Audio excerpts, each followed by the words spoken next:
मुख्यमंत्री भुजनलाल शर्मा ने मंगलवार को नेत्रा पहुंचे, जहां उनका जोरदार स्वागत हुआ। मुख्यमंत्री ने मीरा माधव मंदिर में पूजा अर्चना की और गौ सेवा को भारतीय संस्कृति की आत्मा बताते हुए संबोधन भी दिया। उन्होंने कहा कि राज्य सरकार गौ संवर्धन और गौशालाओं के सुदृढ़ीकरण के लिए कई योजनाएं चला रही है और हर परिवार को प्रतिदिन गौ माता के लिए एक रोटी अवश्य निकालने की अपील भी उन्होंने यहां पर की है। दौरे के दौरान भामाशाह परिवार ने पाली, जालोर और सिरोही की 175 गौशालाओं को 11-11 हजार रुपए का अनुदान दिया और पथमेड़ा गौशाला को मुख्यमंत्री के माध्यम से 11 लाख रुपए का चेक सौंपा गया। कार्यक्रम में भाजपा प्रदेशाध्यक्ष मदन राठौड़ ने मुख्यमंत्री की गौ सेवा के प्रति प्रतिबद्धता की सराहना यहां पर की है। कार्यक्रम में विधायक जोराराम कुमावत सहित अनेक जनप्रतिनिधि और गणमान्य लोग उपस्थित रहे, जबकि प्रशासन सुरक्षा को लेकर यहां पर पूरी तरह से अलर्ट मोड पर नजर आया। तो मुख्यमंत्री भुजनलाल शर्मा आज नेत्रा पहुंचे, जहां नेत्रा पहुंचने पर मुख्यमंत्री भुजनलाल शर्मा का जोरदार स्वागत हुआ। सीएम ने यहां गौ सेवा पर विशेष जोर दिया।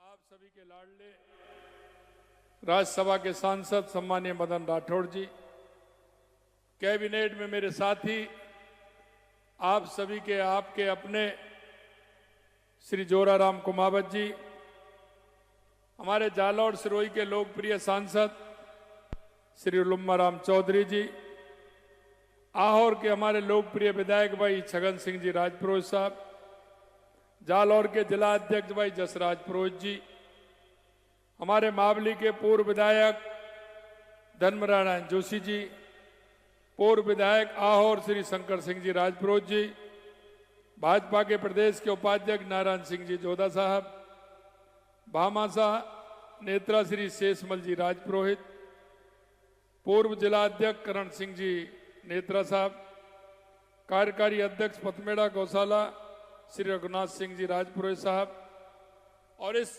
कार्यक्रम के आयोजनकर्ता एवं भामाशाह श्रीमती कंकु देवी जी, श्री शेषमल जी, श्री रमेश सिंह जी, किशोर सिंह जी, सुरेश सिंह जी, अर्जुन सिंह जी, ग्राम नेत्रा, आप सभी का मैं वंदन करता हूं, अभिनंदन करता हूं। एक ही बहुत ही अच्छा और शानदार ऐसा कार्यक्रम जो हमारी संस्कृति, हमारी विरासत, हमारे विचार, क्योंकि भागवत गीता भगवान कृष्ण ने कहा है कि भागवत गीता में वो स्वयं विराजमान है।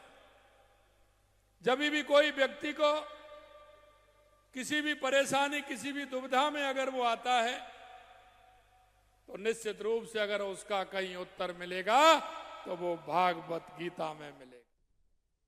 सम्मानीय मुख्यमंत्री जी के निवास पर जब गया तो मुझे पता चला कि मुख्यमंत्री जी गौ दर्शन के लिए गए हुए हैं, जहां इनकी गाय के दर्शन करके, और एक गाय को थोड़ी सी पीड़ा थी तो इतने चिंतित हुए कि जैसे परिवार में अपने परिवार का कोई वरिष्ठ जन कितना कोई छोटी सी बीमारी के कारण से परेशान हो जाता है, वैसे ही ये और उस गाय की चिंता कर रहे थे, उसकी सेवा कर रहे थे। उस डॉक्टर्स को बुलाया, कईयों को बुला करके उसको संभाला किया। ये हमेशा करते हैं। ये नियमित रूप से उठते ही सबसे पहले गौ दर्शन करते हैं, गाय को रोटी भी देते हैं, उसको सहलाते हैं।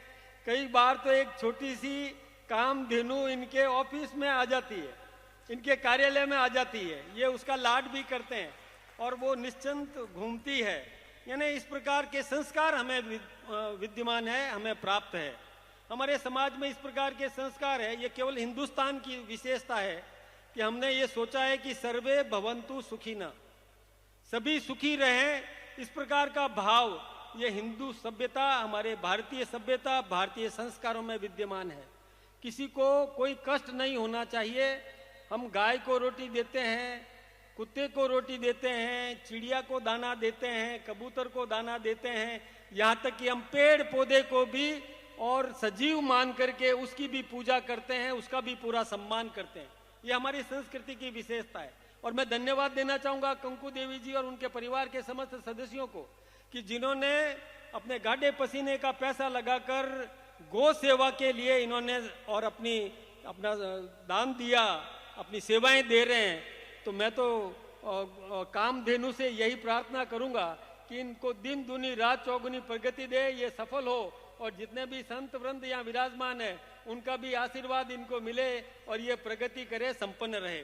हिंदुस्तान के प्रधानमंत्री आदरणीय नरेंद्र भाई मोदी जी ने, आज आपको पता है कि राम जन्मभूमि स्थल पर ध्वजारोहण किया था। ये हमारे लिए भी गौरव की बात है कि आज का दिन ये शुभ दिन है और आपने भी ये दिन चुना। ये बहुत अच्छी बात है, बहुत खुशी की बात है। मैं राजपुरोहित समाज का भी मैं प्रशंसा किया करता हूँ कि आपने हमको अच्छा खान पान खाना सिखाया, बनाना आप जानते हैं और पूरे हिंदुस्तान में ही नहीं दुनिया के किसी भी क्षेत्र में चले जाएं वहाँ राजपुरोहित समाज का और भवन जरूर मिलता है और राजपुरोहित समाज कोई न कोई भोजनशाला और वहाँ पर वो बनाने का काम इन्होंने किया है। ये बहुत अच्छी बात है। ये समाज में इस प्रकार के संस्कार हैं। मैं आप सबका बहुत बहुत धन्यवाद देना चाहूँगा। यहाँ गुलाब सिंह जी राजपुरोहित विराजमान है, पूर्व विधायक भी अपने इस क्षेत्र से है और कई ऐसे महानुभाव है जिनको मैंने। खेलो इंडिया यूनिवर्सिटी गेम्स 2025 के दूसरे दिन राजस्थान में खेलों का जोश चरम पर रहा। जयपुर के जगतपुरा शूटिंग रेंज में 10 मीटर एयर राइफल और रैपिड फायर पिस्टल के कई राउंड हुए, जबकि दोपहर बाद 25 मीटर रैपिड फायर पिस्टल का निर्णायक मुकाबला यहां पर हुआ। राजधानी में साइकिलिंग और फुटबॉल के मैचों में पुरुष और महिला टीमों ने जोरदार प्रदर्शन दिया। वहीं उदयपुर में जूडो, बीकानेर में बैटलिफ्टिंग, जोधपुर में योगासन, भरतपुर में रेसलिंग और कोटा में फेंसिंग की स्पर्धाएं जारी रही। करीब 5000 खिलाड़ी विभिन्न विश्वविद्यालयों से हिस्सा लेते हुए पूरे प्रदेश में खेलों का उत्साह बढ़ा रहे हैं। तो खेलो इंडिया यूनिवर्सिटी गेम्स का आज दूसरा दिन रहा और खेलो इंडिया यूनिवर्सिटी गेम्स के दूसरे दिन खिलाड़ियों ने जोरदार प्रदर्शन दिया। उदयपुर, बीकानेर, जोधपुर, भरतपुर और कोटा में यहाँ पर कंपटीशन हुआ। विभिन्न विश्वविद्यालयों के करीब 5000 विद्यार्थी इन गेम्स में हिस्सा ले रहे हैं। तो जयपुर में शूटिंग, साइकिलिंग और फुटबॉल के मुकाबले यहाँ पर हुए हैं। तो राजस्थान इस बार खेलो इंडिया यूनिवर्सिटी गेम्स 2025 की मेजबानी कर रहा है और आज इन गेम्स का दूसरा दिन है।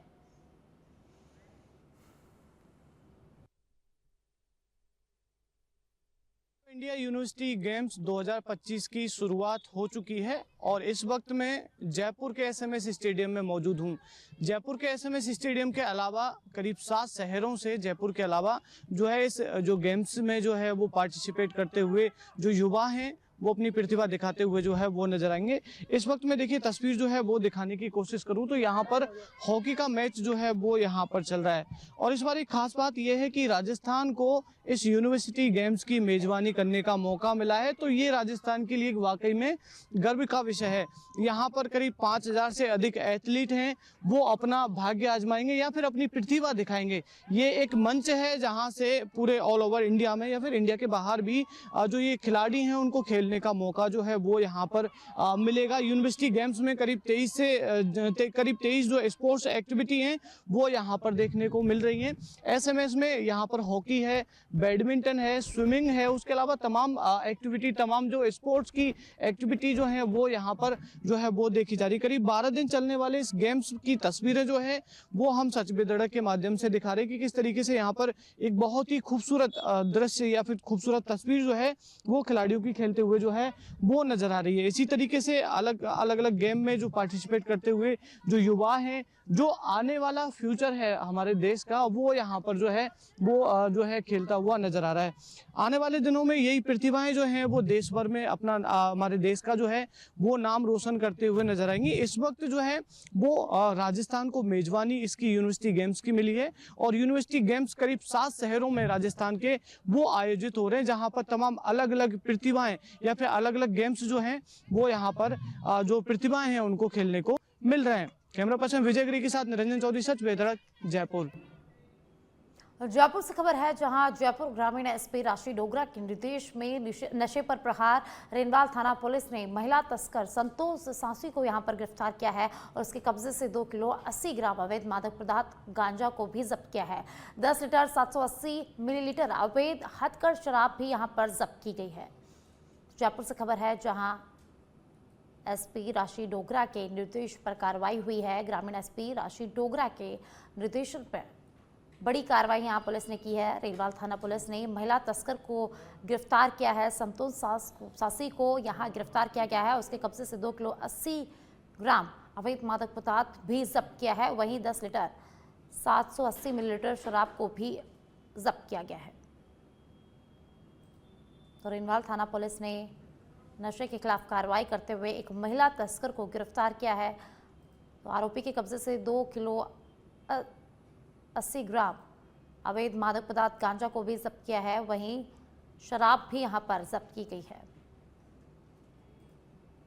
तो जयपुर से बड़ी खबर है, जहां जयपुर ग्रामीण एसपी राशि डोगरा के निर्देश पर बड़ी कार्रवाई हुई है। रेनवाल थाना पुलिस ने कार्रवाई की है और कार्रवाई करते हुए एक महिला तस्कर को यहां पर गिरफ्तार किया गया है। संतोष सासी को गिरफ्तार किया गया है और उसके कब्जे से अवैध शराब भी जब्त की गई है और इसी के साथ 2 किलो 80 ग्राम अवैध मादक पदार्थ गांजा भी आरोपी के पास से जब्त किया गया है। जयपुर से बड़ी खबर है, जहां एडीसीपी नॉर्थ द्वितीय बजरंग सिंह के निर्देश पर नशे के खिलाफ बड़ी कार्रवाई हुई है। भट्टा बस्ती थाना पुलिस ने नशा तस्कर इमरान खान को यहां गिरफ्तार किया है। आरोपी के कब्जे से 24.50 ग्राम मादक पदार्थ स्मैक को भी बरामद किया है। स्मैक परिवहन में प्रयुक्त मोटरसाइकिल को भी पुलिस ने जब्त कर लिया है। 90 फीट रोड भट्टा बस्ती के पास ये कार्रवाई की गई है। स्मैक के सप्लाई के स्रोतों को लेकर आरोपी से लगातार पूछताछ की जा रही है। जयपुर से खबर है, जहां नशे के खिलाफ पुलिस ने बड़ी कार्रवाई की है। पुलिस ने आरोपी इमरान को गिरफ्तार किया है। स्मैक परिवहन में प्रयुक्त मोटरसाइकिल को भी पुलिस ने यहां पर जब्त कर लिया है। 90 फीट रोड भट्टा बस्ती के पास की ये पूरी कार्रवाई की गई है। स्मैक की सप्लाई के स्रोतों को लेकर आरोपी से लगातार पूछताछ की जा रही है। और अब जयपुर से खबर है, जहां डीसीपी वेस्ट हनुमान प्रसाद मीणा के निर्देश पर कार्रवाई हुई है। मुरलीपुरा थाना पुलिस ने 2 चोर धर्मेंद्र कुमार यादव और ईबू खान को गिरफ्तार किया है। कब्जे से चोरी के 2 लैपटॉप भी यहां पुलिस ने बरामद किए हैं। वारदातों का खुलासा सीसीटीवी फुटेज की जांच में हुआ। चोरी में प्रयुक्त मोटरसाइकिल को भी पुलिस ने जब्त किया है। मुरलीपुरा थाना अधिकारी वीरेंद्र कुरील ने इस पूरी कार्रवाई को अंजाम दिया है। तो जयपुर से खबर है, जहां मुरलीपुरा थाना पुलिस ने कार्रवाई की है। तो यहां मुरलीपुरा पुलिस ने 2 चोरों को गिरफ्तार किया है और उनके कब्जे से 2 लैपटॉप को भी बरामद किया गया है। वहीं चोरी में प्रयुक्त मोटरसाइकिल को भी पुलिस ने जब्त कर लिया है।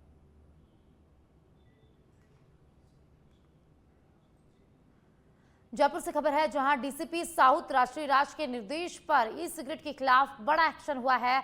डीएसटी साउथ ने शिप्रापत थाना क्षेत्र में एक गोदाम पर दबिश दी। मीरा मार्ग मानसरोवर से 1025 ई सिगरेट और भारी मात्रा में फ्लेवर्स को जब्त किया है। मौके से आरोपी नीरज प्रणामी को भी गिरफ्तार किया गया है। राजधानी में ई सिगरेट तस्करी पर पुलिस की कार्रवाई लगातार जारी। तो जयपुर से खबर है, जहां राजधानी में ई सिगरेट तस्करी पर पुलिस ने बड़ी कार्रवाई की है। डीसीपी साउथ के निर्देश पर ई सिगरेट पर कार्रवाई की गई है। शिप्रापत थाना क्षेत्र में गोदाम पर पुलिस ने दबिश दी और यहां से एक आरोपी को गिरफ्तार किया गया है। 1025 ई सिगरेट और फ्लेवर्स को भी यहां पर जब्त किया है। आरोपी नीरज प्रणामी को पुलिस ने गिरफ्तार किया है। अलवर के भारतीय सेना जय पटलन की ओर से इंदिरा गांधी स्टेडियम में आर्मी मेले का आयोजन किया गया। आर्मी मेले में सेना के जवानों ने मार्शल आर्ट के करतब दिखाए और साथ ही दुश्मन से युद्ध के दौरान अपनी सावधानी रखते हुए सामना करना भी यहां पर बताया। आर्मी मेले में मुख्य अतिथि केंद्रीय वन एवं पर्यावरण मंत्री भूपेंद्र यादव रहे। वहीं विशिष्ट अतिथि वन राज्य मंत्री संजय शर्मा यहां पर रहे। तो अलवर से खबर है, जहां कार्यक्रम का आयोजन हुआ, आर्मी मेले का यहां पर आयोजन हुआ है, जहां आर्मी के जवानों ने मार्शल आर्ट्स के यहां पर करतब दिखाए।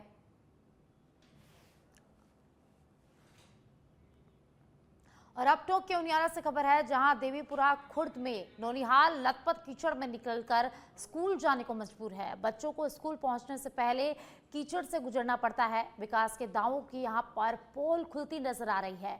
गांव की तस्वीरें साफ पर लाखों खर्च रुपए हुए हैं, फिर भी पंचायत प्रशासन ने यहां सुध नहीं ली।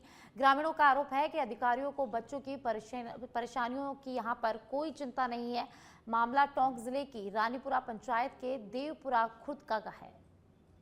तो टोंक के उनियारा से खबर है, जहां स्कूली बच्चे कीचड़ के ऊपर से मजबूर होकर जाने को है।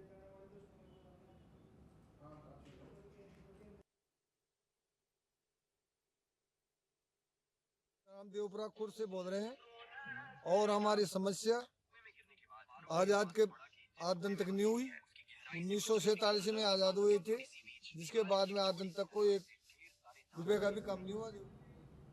और अब सीकर के लक्ष्मणगढ़ से खबर है, जहां यूडीएच मंत्री झावर सिंह खर्रा ने लक्ष्मणगढ़ में सरदार पटेल की 150वीं जयंती पर आयोजित एकता पदयात्रा में कांग्रेस पर निशाना साधते हुए कहा कि कांग्रेस राज्य में ओबीसी आरक्षण के बिना नगरीय निकाय व पंचायत चुनाव कराना चाहती है, जो किसी भी स्थिति में संभव नहीं है। उन्होंने आगे कहा कि राज्य सरकार सितंबर में ही नोटिफिकेशन जारी कर चुकी है और अब पिछड़ा आयोग को आबादी के आंकड़े जुटाने हैं और निर्वाचन विभाग मतदाता सूची तैयार करेगा, जिसके बाद ही दोनों चुनाव एक साथ कराए जाएंगे।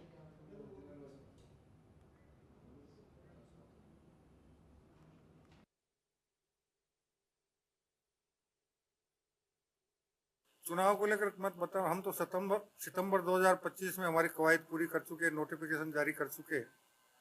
अब विपक्ष ये चाहता है कि ओबीसी के आरक्षण के बिगैर नगर निकाय और पंचायत राज के चुनाव, इसलिए विपक्षी दल विशेष रूप से कांग्रेस पार्टी अनावश्यक भ्रम जनता के बीच फैलाने का काम कर रही है, जबकि माननीय सर्वोच्च न्यायालय का जो निर्णय है उसकी पालना के बिगैर अन्य पिछड़ा वर्ग का आरक्षण इन नगर निकायों और पंचायत राज संस्थाओं में दिया जाना संभव नहीं है। जब तक वो कवायद पूरी नहीं होगी तब तक अन्य पिछड़ा वर्ग का आरक्षण नगर निकाय और पंचायत राज संस्थाओं में नहीं होगा। अगर उनका आरक्षण नहीं बनेगा तो फिर उनका प्रतिनिधित्व कैसे बनेगा, ये सोचने का विषय है। इसलिए कांग्रेस पार्टी की जो बदनीयती है कि अन्य पिछड़ा वर्ग के आरक्षण के बगैर ये चुनाव हो जाए, वो किसी भी सूरत में पूर्ण नहीं होगी। चुनाव को लेकर मत बताओ। हम बांसवाड़ा में नगर परिषद आज फिर एक्शन मोड में नजर आई। लंबे समय बाद सरकार के निर्देशों के बाद शहर में अतिक्रमण के खिलाफ अभियान तेज किया गया। महात्मा गांधी चिकित्सालय के बाहर बने कई कैबिनों पर पीला पंजा चलाया गया और साथ ही मोर्चरी के पीछे किए गए अवैध कब्जे को भी यहां पर हटाया गया है। कार्रवाई के दौरान टीम को कुछ स्थानों पर विरोध का सामना भी करना पड़ा, लेकिन कार्रवाई बिना रुके जारी रही। नगर परिषद अधिकारियों का कहना है कि सार्वजनिक स्थानों पर अवैध कब्जों को किसी भी हाल में बर्दाश्त नहीं किया जाएगा। यह अभियान शहर को स्वच्छ, सुगम और अव्यवस्था मुक्त बनाने की दिशा में बड़ा कदम है। जालोर से खबर है, जहां जालोर में गणपत सिंह हत्याकांड में 15 महीने बाद भी गिरफ्तारी नहीं होने पर पीड़ित परिवार और समाज का आक्रोश फूट पड़ा है।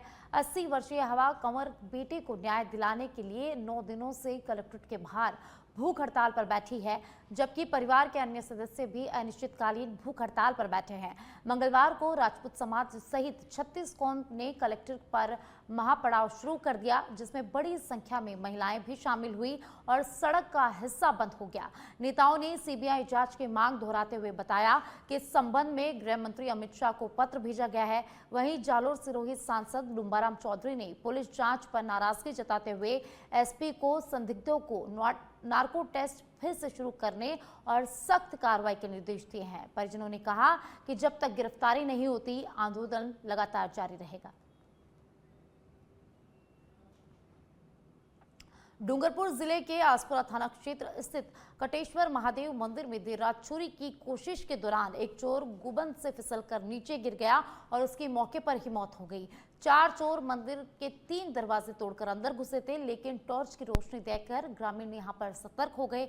भीड़ को आता देख 3 चोर भाग निकले, जबकि एक छत पर चढ़ते समय नीचे गिर गया। ग्रामीणों ने उसे अस्पताल पहुंचाया, जहां डॉक्टरों ने उसे मृत घोषित कर दिया। मौके से एक बाइक बरामद हुई है। पुलिस ने मंदिर को सील कर फॉरेंसिक टीम बुला ली है और मृतक और फरार साथियों की पहचान की कोशिश की जा रही है।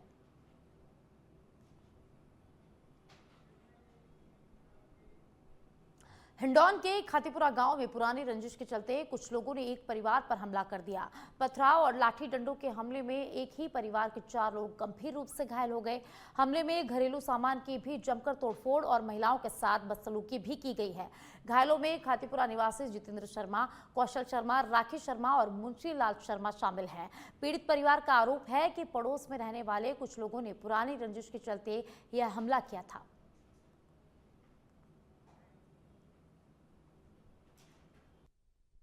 कर रहे थे, मैंने इनका बीच में मुकाबला करा। मेरे मूड में उससे बाँख से मेरा मूड थोड़ा था और पैरों में बाँख और कुल्हाड़ी दी। कौन लोग थे वो? एक तो पिंकी था, एक सुनील था, एक नेपाल था और एक वो था वो रमेश था और एक ये आदमी थे सब। मामनों के घरों के पीछे पड़े हुए हैं, बाड़ियों के पूरे 40 घर हैं। अब हमको भगाने की साजिश हो रही है। ये आए दिन आके हम पे गुंडे चढ़ाते हैं। कल भी कम से कम 20 गुंडे ला करके हमारे साथ में एक व्यक्ति था, पहले हमारे